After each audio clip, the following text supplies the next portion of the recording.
Welcome everyone, and today for Random Samples we have Akarsh Kumar.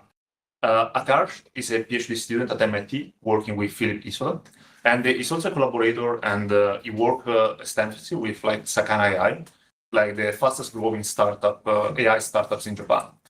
And Akash has done like extremely interesting work at the intersection of like artificial intelligence and artificial life.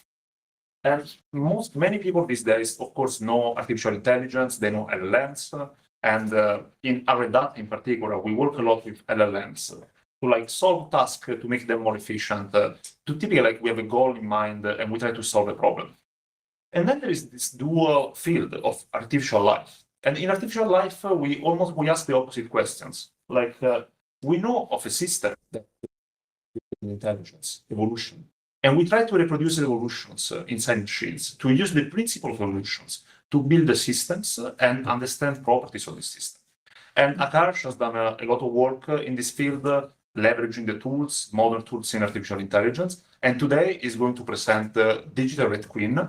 It's an evolution, like a system that will showcase many of the properties that artificial life provides. So today, you will hear a lot about open-endedness, quality diversity, and new revolutions. All these topics are like very closely related to artificial intelligence, but not standard topics in LLM literature. So be open-minded to discover something new today. And Harsh, please.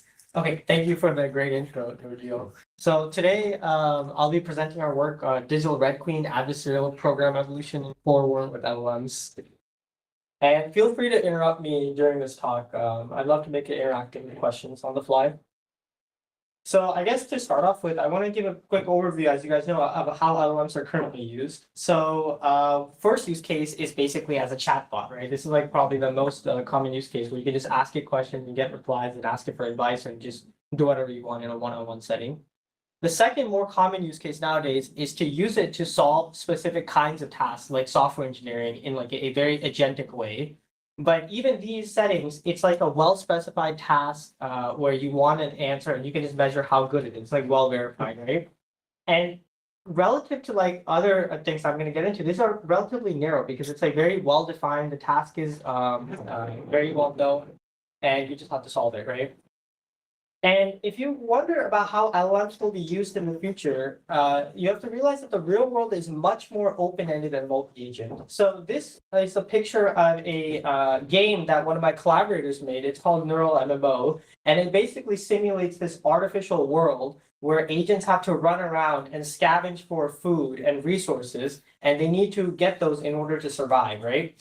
And more importantly, they're competing with other agents who are also trying to do the same thing. And whenever you change the world in one specific way, other agents have to realize that change and it influences them, right? So it's a very dynamic world where it's like multi-agent and it's even like in some ways open-ended because it's like constantly like the optimal decision-making strategy is always changing according to how your opponents and your other players in this world are changing.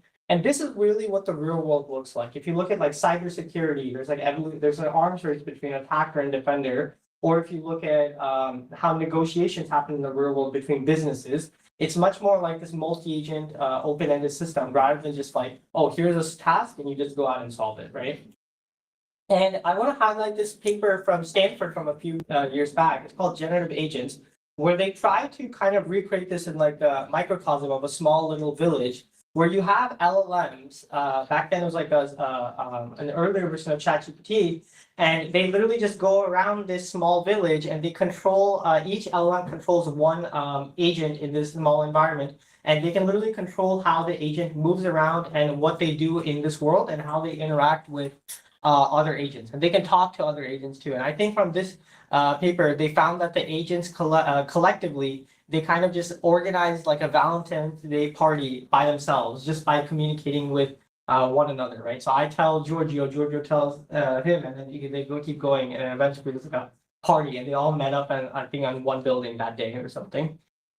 So this is kind of like the future we want to go after, but we need more and more complex environments to study this kind of aspect, right? Because the real world is much more complex than this village game. So the main questions, I think, that's been on my mind lately, and probably a lot of people's mind, is as these LLM agents become more and more deployed in the real world, when will they be like reliably good enough to be like deployed into the real world for real multi-agent tasks like this, right? And how will these LLMs start interacting with one another? What will the interactions look like? And for this specific talk, I want to focus on this question. When they start competing for resources, what happens, right? That's like because the real world is kind of all about resources, and that's pretty much how it all comes down to, right? To study this last question, I want to introduce this test domain of Core War. And let me know if you guys know about Core War. It'd be cool to see if you guys know, any of you know of it. So basically, Core War is a programming game from the 1980s, right? And basically how it works is players who engage in this program, they write their own assembly program. So I would write my own assembly program, he would write his own assembly program, and he would write his own assembly program. And now we have 3 different assembly programs. And we basically, what we do is they kind of look like this program, and we put them into a virtual machine. So literally just imagine a Linux machine with a memory address. And this machine just starts executing the program. So you can see on the right over there, that's basically we're visualizing every single address in the memory space, and we're zooming in on a few and showing what that memory address contains. So it's just some opcodes and some data, and it's just kind of like a normal assembly, right? We're going to put them into the machine, and these programs are basically just going to start running on the machine. And then the goal, and then basically the whole idea is the last program that's running at the end wins. And if your program dies, you lose. So that's how we're going to determine the players, right? So basically, you're kind of like competing for control of the virtual machine and the execution resources of that machine, right? So before diving into more details on that game, let's talk about the assembly language. This assembly language is called Red Code, and I guess it matches Red Hat, Red Code, Digital Red Queen. It's all red, I guess. But okay, so this assembly language is basically a full-fledged assembly language, basically almost like x86 or something. And because you can literally spawn new processes in this language with SPL opcodes, or you can move the data around with the move opcode, and you can do arithmetic, you can do control flow operations like jump, and you can even check like stuff with if statements, right? And this basically means that this entire language is Turing complete. So you can represent any strategy you want in your program and try to do it. So that gives us reason to believe that this is a good test bed for studying like open-ended complexifications, right? Complexification, because you can basically just any strategy you can come up with, you can represent in this language, right? So let's talk more about Core War. So here's me playing around with the simulator, and basically I have a bunch of different programs that are running, and I'm hovering my mouse over, and you can see the actual data or the instructions on the right is changing as these programs run and they modify the code, right? So basically, to go into more detail, a program wants to like kill the other programs in order to win, right? So, and the way you try to eliminate or kill the other program is by injecting the DAT opcode, which stands for data, in front of their executing thread. And whenever that that program tries to run this DAT opcode, it's invalid opcode and it halts, right? So that's the way you kind of try to kill the other players. And one thing I do want to point out again is that the code and the data in this environment, they share the same memory space. And this is not true in languages like Python, because you don't want your source code to constantly be changing as you're running it, right? So this is very different because all the data in the code, they share the exact same memory addresses. And this leads to a very, very volatile environment because you can literally just self-modify your program. A program can modify an address, which represents the code that you're running. So then you're self-modifying. And this also opens up the floodgates for like stuff like self-replication and much more complex things, because you're basically other people can randomly modify your code. You can modify other people's code. So it creates a very volatile environment, right? And the goal is super simple. It's just to protect you and your own executing threads from not halting, and you want to halt the others. And if you're the last program winning, then you win this game, right? Can I ask you something? Like in the image that is in the visualization here, like different colors are different programs? Yeah, so the colors are different programs, and then the different symbols are different opcodes in that memory address. So the yellow ones are basically the memory addresses that were last modified by the yellow program. So each program is an agent here, and so each color is fighting against the other colors. Yes, yes, exactly. Yep. That's exactly right. So for clarification, so these are unique agents. It's not the same agent running multiple times. No, these are different agents, and you can tell because they have different strategies. Like if you look at this green one, it has a certain pattern of self-replication, and the yellow one, it's like slightly different. You can right, Okay. so it's like they're separate programs that are competing against each other. So then you can try to evaluate which strategy is better than other strategies, right? And one thing I should point out is that humans have been playing this game since the 1980s, and they've come up with lots of different diverse strategies. Like for example, one simple one is like just self-replication. You just copy your program onto the next one and you just hope it survives. Another one is like you're trying to randomly bomb different locations in the core because and hopefully you'll try to kill somebody if you bomb it at the right spot at the right time, they'll try to run that opcode and they'll die. Some of the other cool ones is like you try to predict where their execution is based on where the memory is changing, and then you intelligently bomb it. So it's stuff like that, yeah. Awesome. So okay, so let's talk about how we're gonna do this. We're gonna try to do this with LLMs, right? Try to figure out what happens when LLMs start competing against each other in this test domain. So before I get into that, I want to talk about a quick overview of genetic algorithms, since it is pretty niche nowadays, and I want to make sure you guys all know about it. Is basically a genetic algorithm is just a simple way to do black box optimization. So imagine like SGD, but you don't need gradients, and you can just optimize anything you want in a very discrete way. So the way it works is that you start off with n candidate solutions to your problem, right? And you evaluate how good those solutions are according to a function f. You can call this objective, but in this case, we call it the fitness function, right? And this fitness function can be arbitrarily complex. It could be like a simple expression, or it could be a massive, like 1 hour long simulation that it goes through, right? And what you're going to do is just sort the population based on the fitness, and then you're going to kill off the least fit individuals. And you're going to end up with the parents, basically, the ones that survived this selection process.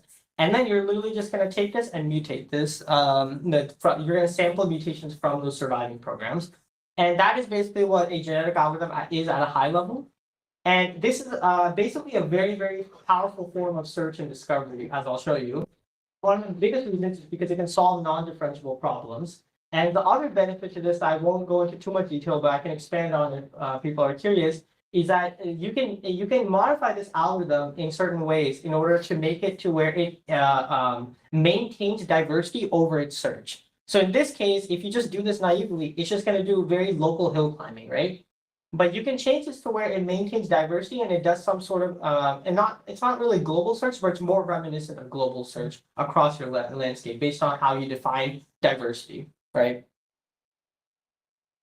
And just to convince you that genetic algorithms really are really powerful, I mean, if you look at the image on the left, this is an antenna that was evolved by a genetic algorithm that NASA used, and they put it in a spacecraft in space. And because it turned out that the genetic algorithm evolved a better antenna design than humans could evolve, right? And this is a very non-differentiable thing, because you're just evolving this geometry. And here's another one of my, probably one of my favorite papers in the ML literature. It's called AutoML0. It's from a while back. But basically what they do is they evolve using a genetic algorithm, the code which represents a machine learning algorithm. And in this case, they basically found code which emerges SGD, like basically from first principles using this evolutionary algorithm. So you can use it to do some really wild, cool stuff that's very, very unintuitive and like chaotic, right? So let's talk about how we're going to introduce LLMs into this design, right? So what we're going to do simply is, and what most people do, is they literally take this loop and they just change this mutation operator. Instead of randomly mutating your candidate solution according to some randomness or something, they're just going to change it to where it's mutated by an LLM. And that's pretty much the biggest change. There's other changes you could do, but that's like the high level, the most important change.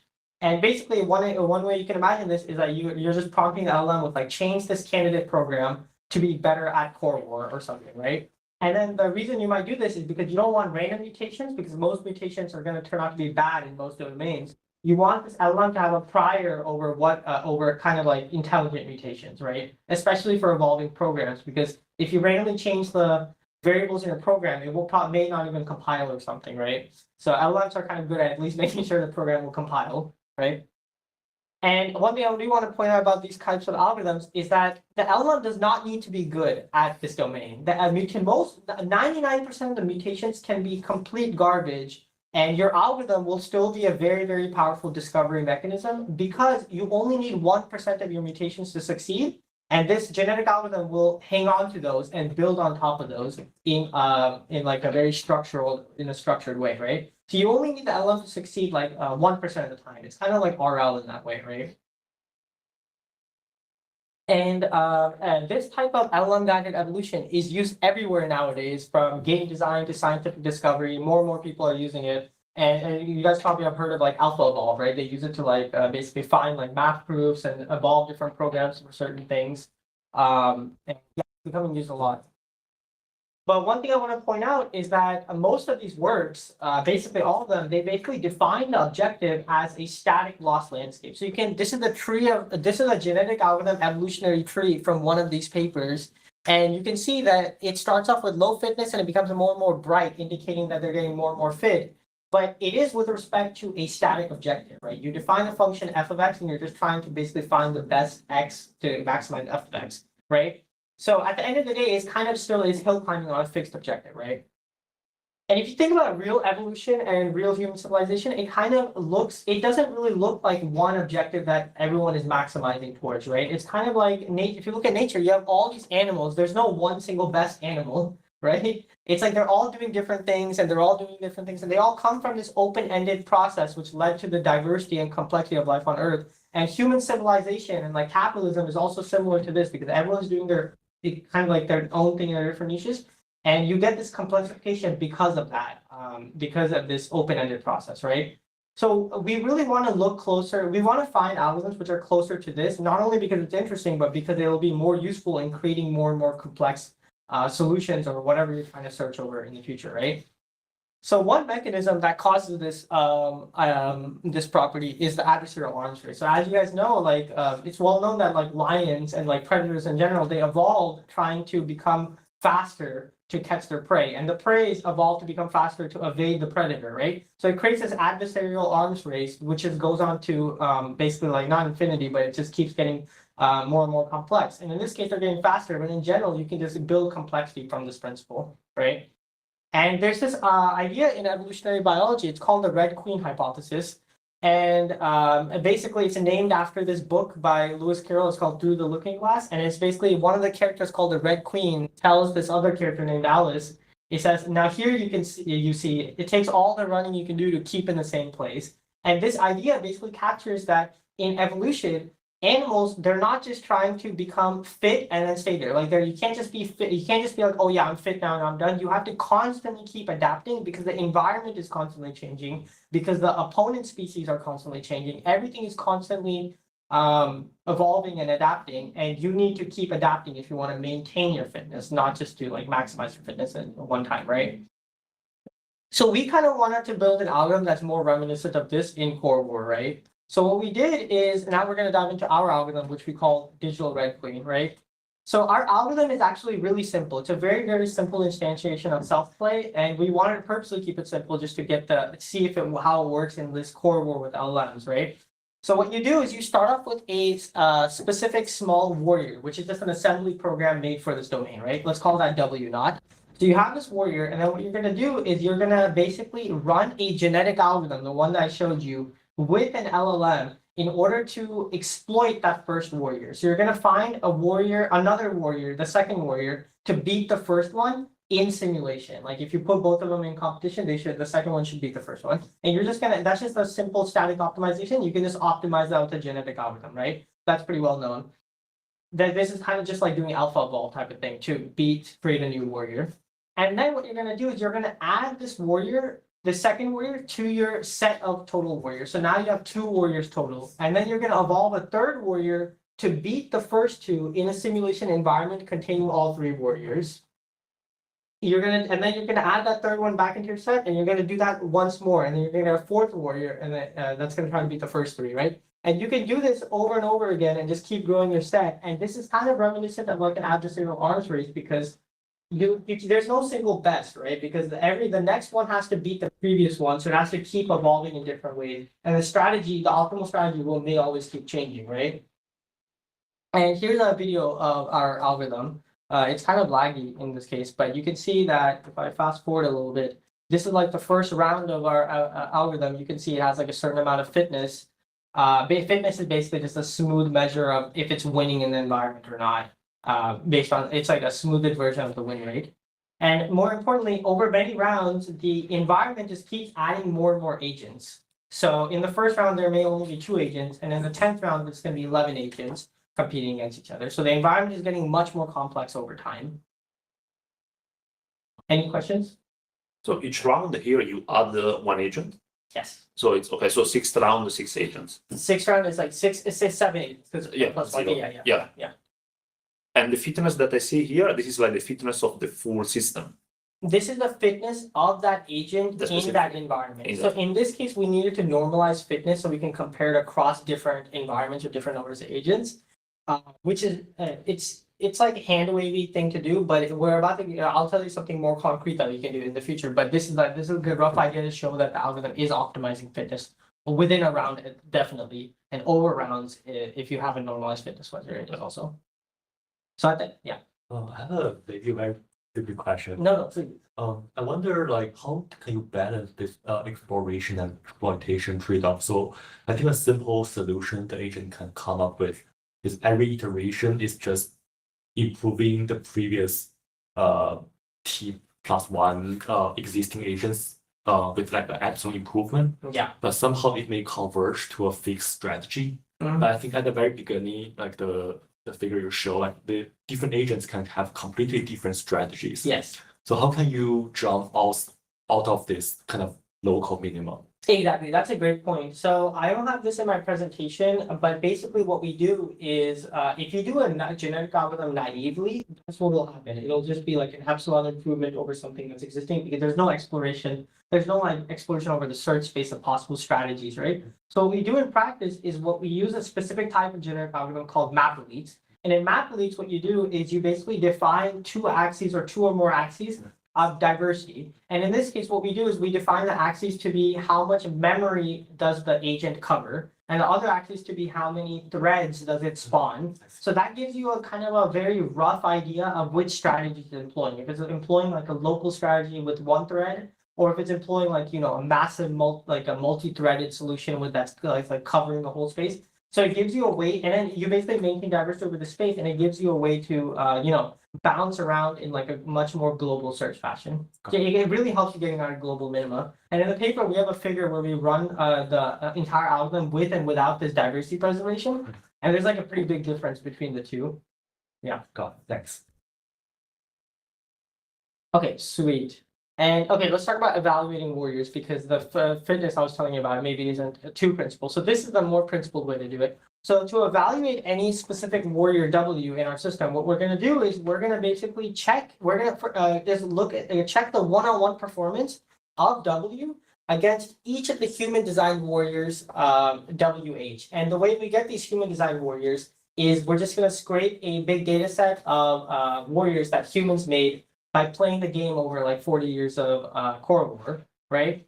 So we're just going to check the one-on-one performance, and then what we're going to do is basically we're going to evaluate W versus the first human warrior, W versus the second one, the third one, and we're going to get a vector of numbers which represents its fitness against each human warrior, right?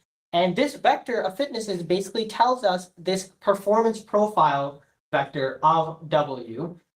So for example, we don't want to just condense this down to 1 score yet because this vector tells us what strategies it's employing in like a black box way, right? It basically gives you a way to probe how it's behaving against different types of human strategies. Does that make sense?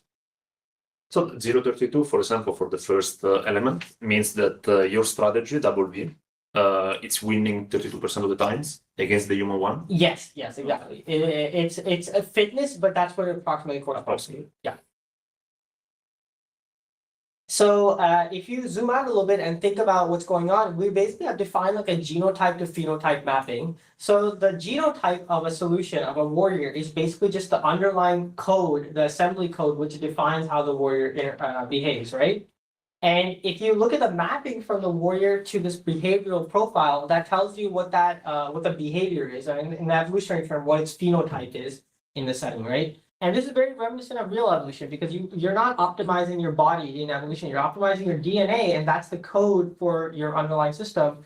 for your underlying individual. And then the actual behavior is like a very nonlinear function of how it goes from the DNA to the actual behaviors it has, right? So we have this dichotomy between genotype and phenotype that we can analyze in more detail now. So now let's dive into the experiment results with that background. So first things first, before our algorithm, we want to evaluate a baseline. So the baseline we could do is just like you just run a genetic algorithm and you just optimize against a fixed warrior, right? So you're given a warrior and you kind of just evolve against it and try to beat it. So that's kind of like the alpha evolve baseline, right? Where you just have something and you just optimize your fitness against it. So it turns out that static optimization is like very, very good at exploiting the target warrior, which you're trying to exploit, right? And it creates a very, very good specialist. It creates warriors which can exploit this warrior really good. But it turns out that these warriors are super brittle whenever you have them face off against other human warriors that they haven't seen before. And you can see that over here because the red dot over there is basically their generalist performance. How well does it do against a held out set of warriors that it hasn't seen? So it doesn't produce generalist warriors. It kind of produces very brittle solutions that are like kind of like adversarially hacking that first solution, right? And this is kind of well known in optimization. If your objective isn't diverse enough, or if it isn't like wide enough, your optimization will just hack whatever thing you specify. It's kind of like Goodhart's law, right? And this applies in the program setting too, apparently here. So what we do in our algorithm is we just evaluate what the actual generality is. So this is like the how well does it do against the average human warrior. So we basically measure what percentage of held out human warriors does it actually beat, right? And we run this across multiple seeds. And what we find is that the actual generality of the warriors we find, it increases over rounds of DRQ. DRQ is the digital red queen algorithm. And you can see it's just going nice and up in like a kind of like a log linear way. And then what we found is that if you look at the actual vector, the phenotype vector, which I defined to you guys earlier, which is this the behavioral performance profile of each warrior. If you look at how that vector is changing over different seeds of the run, over time, but the variance is calculated over different seeds of DRQ. So it's basically different initializations and different instances of running it. It turns out that the variance across different runs of our algorithm is converging. It's like the variance is going down over rounds.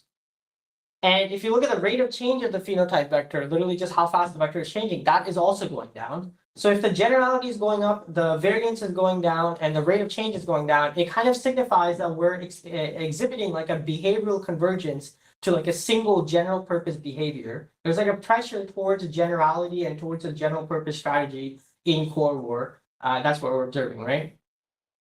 And finally, I also want to show this plot that shows the variance in the genotype. So genotype is the underlying code, right? But what you can do to measure its we also want to measure how different does the code look between runs, right? And basically what you can do is you can embed this code using an embedding model, like a code or text embedding model, and then we measure the variance of that genotype vector, that embedding model, and we find that that is not really converging at all, basically. So here's a different visualization of the same results, right? So you can see that the color denotes the rounds of DRQ. And then the X and Y axis in the first plot is the PCAs of the phenotype vector. And the second plot is the PCAs of the genotype vector. And we have this mapping, right? You can see that we're observing like a narrowing of the circles and this distribution in phenotype space, but not in genotype space, right? So we're observing convergence in phenotype and not in genotype.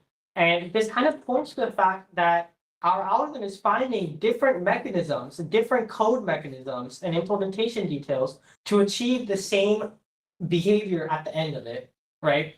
And this is very reminiscent of like convergent evolution in nature. I mean, like mammal eyes and insect eyes, they evolved separately using different DNA mechanisms and different genotype mechanisms, but the end behavior is the same. They allow the organism to see with light, right? So, and in general, all kinds of animals have evolved eyes separately and multiple times because it's like a good way to achieve it. And we're observing something similar in core war, I would argue, right? Any questions there?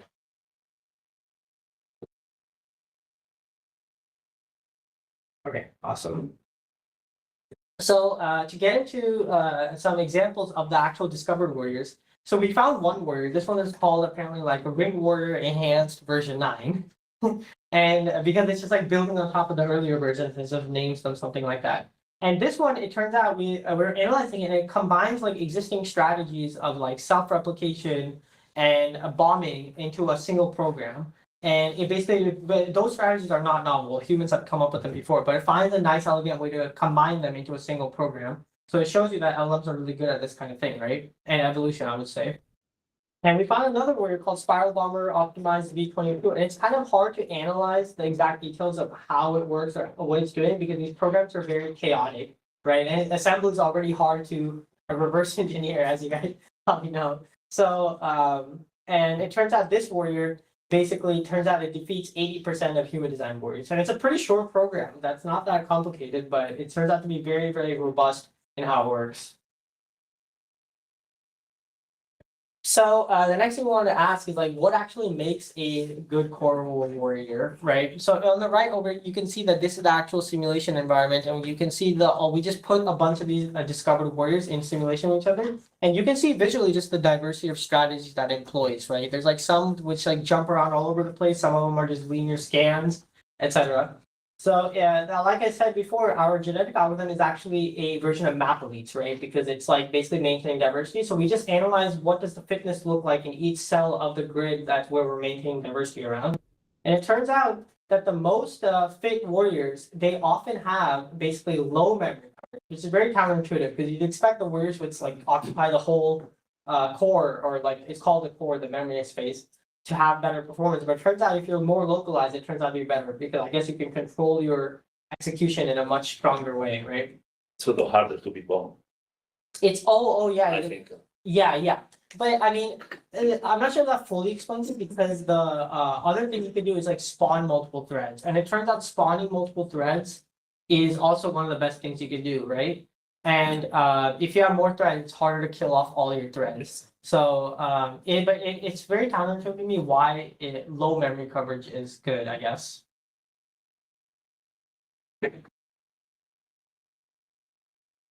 Okay, awesome.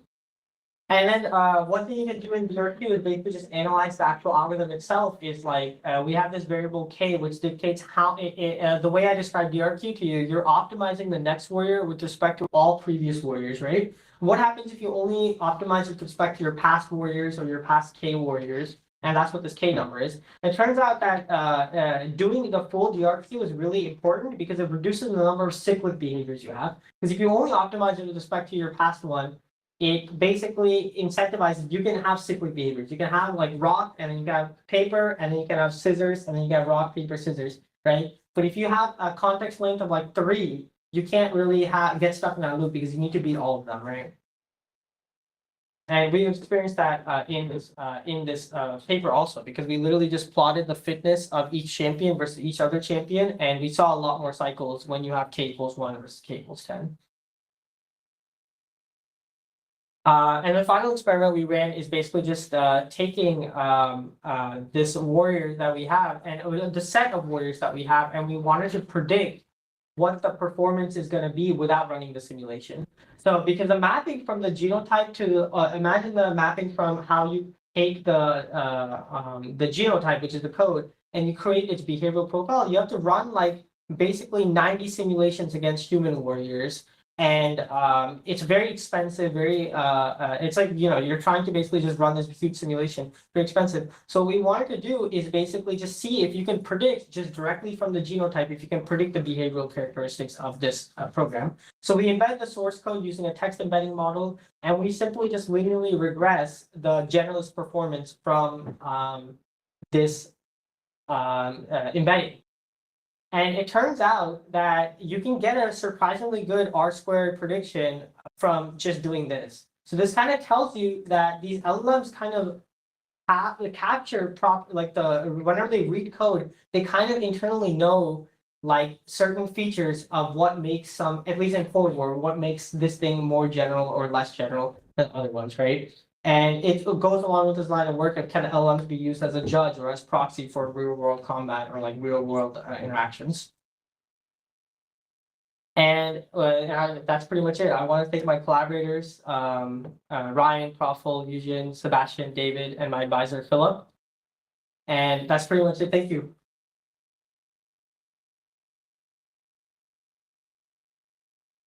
Thank you, Akash, for the great presentation. And also, if you want to hear more about these topics, Akash was also like a guest on one a very popular podcast, the Machine Learning Strict Talk podcast, where he speaks more about his work and some of his research. But do we have questions online? I had one question. Okay. So when you mentioned basically what makes a good warrior earlier, Mhm. you mentioned that one is low memory usage and the other is thread spawning. Mhm. When you said low memory usage, is this talking about like a single thread or just the cumulative, like? Cumulative, like how much space does that program span over all its execution threads? Like basically how many memory addresses does it touch? Basically, I see. that's that metric, yeah. Interesting. I also have a question. Yeah. If you go back to the embedding, this slide.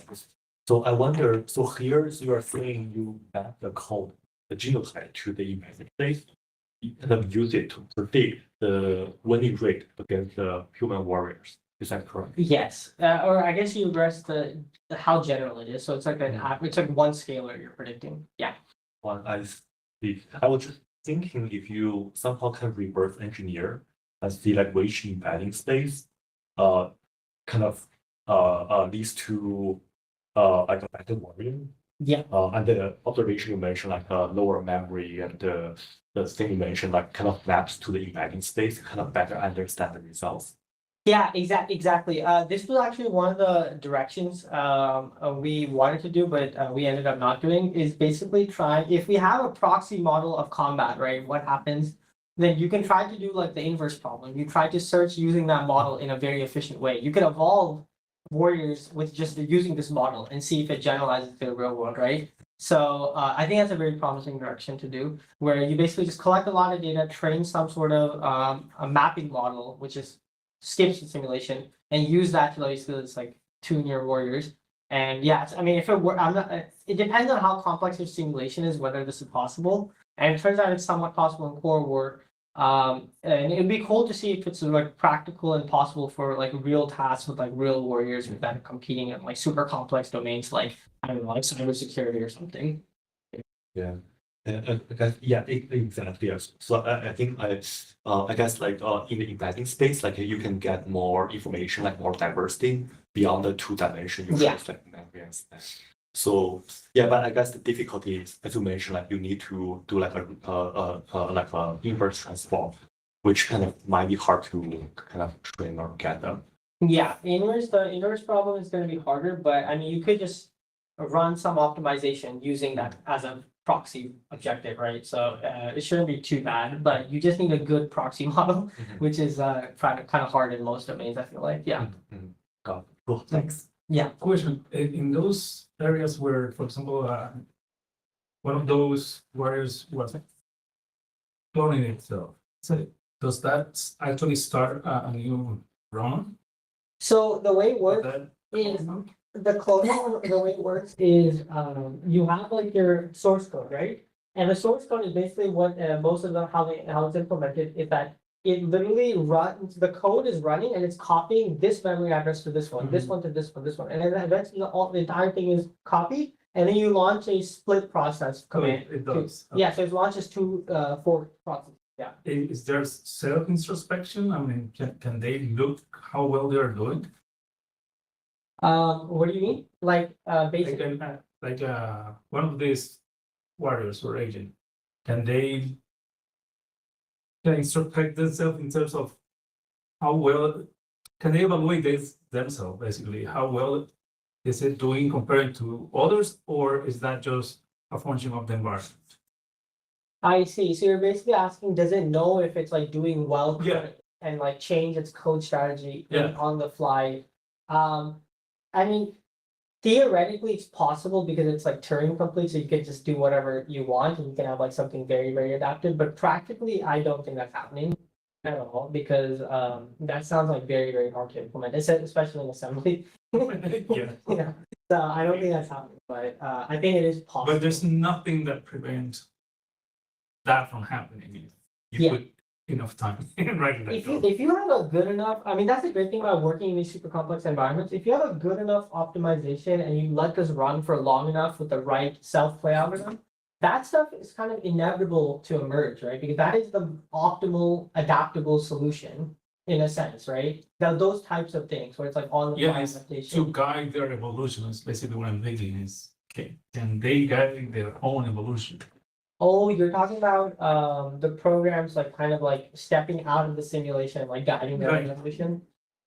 Yeah, like I want to evolve this way because I'm seeing that it's improving better.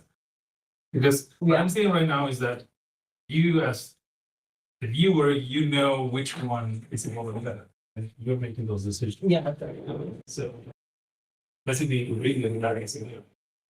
Yeah. I see what you're saying. Yeah, that would be a cool idea to think about. But it's kind of like it's like a closed sandbox. So they're not really like I don't know how you translate information out from that sandbox out into the evolution. But yeah, I mean, if there's a way that's possible, that would be very cool. Basically, you have it like meta optimized the Yeah. evolution, right? So yeah, that'd be very cool. Also a question. So, like for each simulations, you terminate when so only one of the agents can win. Yeah, so in the way we score in general, when we evaluate the evaluation metrics, yes. So for each you have mapping it, you have a grid, Mhm. and for each simulation, so at a certain point after total iterations, one agent will obtain better fitness. Yes, yes. And is it possible to have an equilibrium where like two agents that achieve the same fitness, like one agent tries to improve over the other, and then you find like a sort of like balance where these agents understand how to exploit Yeah. different improvements? Can it happen? Yeah. Ties happen all the time. Whenever like no agent kills the other one, and like imagine, I mean, most programs you just sample a random program. It's not attacking. It's not like injecting DAP code. So if you have two of those agents, they'll both get 50-50, and then it's like that. And you can tell from this this static optimization baseline, you can see that it's like this light blue line is the percentage of wins, and then the dark blue line is percentage of wins and ties. So you can see that delta is how much they tie. And my normally tie. So if I understand what you're saying, tie is normally up and early on. So if the system starts and can kind of evolve for multiple iterations, they would be a winner. Yeah, what we do is basically just like halt it at 80,000 steps no matter what. Mhm. If you win before that, you win. I And see. if both reach 80,000, then it's a tie. Okay. And related to this, like you show that some of the agents that are evolved achieve 80% of human performance. Can you outperform humans? Do you like AlphaGo kind of like AlphaGo Zero kind of style where they show that with set play they can outperform humans? Yeah, so basically, it turns out a Cold War is like a very peculiar domain because there's a lot of rock, paper, scissors dynamics. If you have the best human warrior, you can exploit it and beat it. But we didn't find a warrior that beat the best generalist human warrior that's good in general. Mhm. Because the best generalist human warrior is like really good. I think it was like 95% or something I see. beating the other warriors. And we found 80%. Okay. So we didn't achieve that, but yeah, that would be very cool if that happened. But even the best human warrior is not best, like it's 90% winning against the other. So this kind of solutions, there is not like there is no solution that wins like 100% or like against everything else. No, right? because it's a very like it's the same way that there's no like best animal. It's defined with respect to your task space. Mhm. So in this case, we define it with respect to a set of human programs. But if that changes, then this evaluation changes. Right? It's hard to define good, basically. Yeah, it's a good point. Because even if you take that best one, there might be one warrior which sucks at everything, but it's really good at beating that one guy. Yes. Right. So yeah.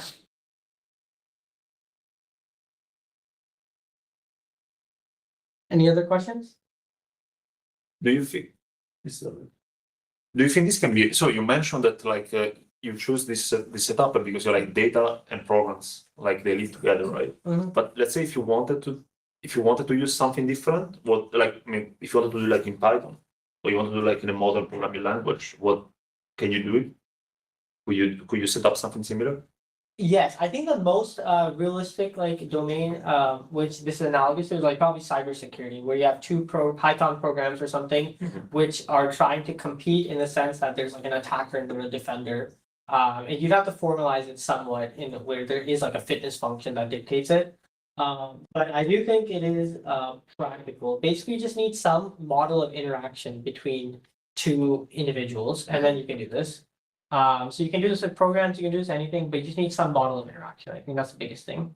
So, And that might not be obvious to get in some domains. Like if you're talking about like, I don't know, I mean, it is possible in like something like super weird, like drug discovery or something, because you know if something works or doesn't work. Mhm.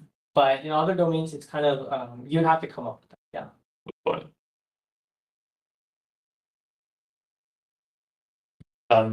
Okay. Do you have more questions like in the room? I don't think so. Do you have questions online? No. No? Okay. So let's thank the speaker again. I was just going to comment. I remember reading some of the very early Core War papers. There were different versions of this, and in the original versions, when you wrote a program, you could designate some number of your instructions as protected, and if someone tried to overwrite one of your protected instructions, they died, and then you could take over their space. And I guess that got eliminated because someone wrote the ultimate champion program that beat everybody else. It was essentially a virus. It was so small that all of its instructions were protected, so no one could ever kill it. And it was otherwise very stupid, but it was just barely capable of making a copy of itself. So it was very, almost incompetent at making a copy of itself, but it couldn't be killed. And so it kind of eliminated interest in that version of the game. And I guess so the fact that there's no ultimate champion is kind of an evolved property of the game, because people lost interest when there was such a thing. Yeah. I didn't know that was a thing. That's very cool. Yeah, the latest version of the game, I don't think it has that because that seems kind of like too easy to win. That's very cool. Yes. Yeah. Okay, let's thank the speaker again. Thank you, everyone. And again, if you want to know more about this field, like the collaborators that Akarsh showed, like they just wrote a book, New Revolutions. They just published a book, and Akarsh, with some of his collaborators for the previous work, was a guest on the Machine Learning Strict Talk podcast. So they're both like great resources to learn more about open-endedness, new revolutions, and quality diversity algorithm. Okay. Bye, everyone. Thanks, you guys.